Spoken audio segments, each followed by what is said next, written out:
Good morning mga kakuya, good morning mga kapatid, good morning sa atin mga kaigsunan, good morning sa lahat. At sa akin ay parang bad morning. Ang hirap talaga dito pala na pumapasok ka guys ng mga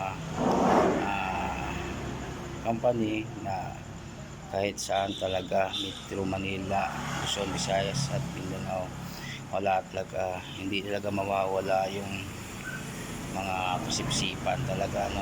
Pero mas matindi dito guys sa probinsya, pagka sinumbong ka sa loob na wala kang kalam-alam kung ano yung mga dahilan yan. So hindi mo alam kung anong pulot dulo, pero sinumbong ka sa loob ng opisina ay ito ay papalakas. Pero guys, buti na lang nakabili tayo ng baboy. Kung alis man tayo sa kumpanya nito, so okay lang kasi hindi talaga mawawala yan sa mundo nito ng mga kasipsipan. Pero may darating din yan.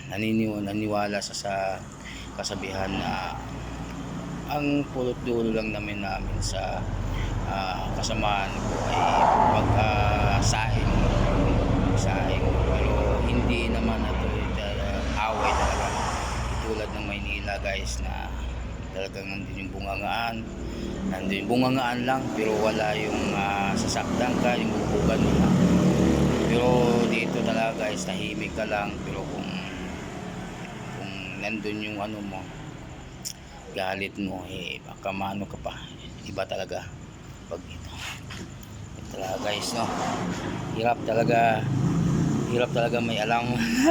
Ang sip-sip hindi mawawala yan sa buong mundo.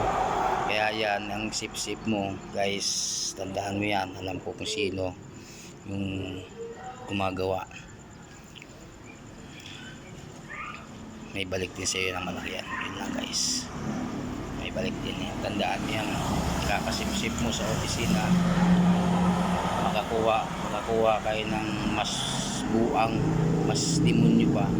Wag lang sana kayo wag lang sana ikaw pasukan sa iyong bahay. Yun lang, kakatayin ka niyan guys.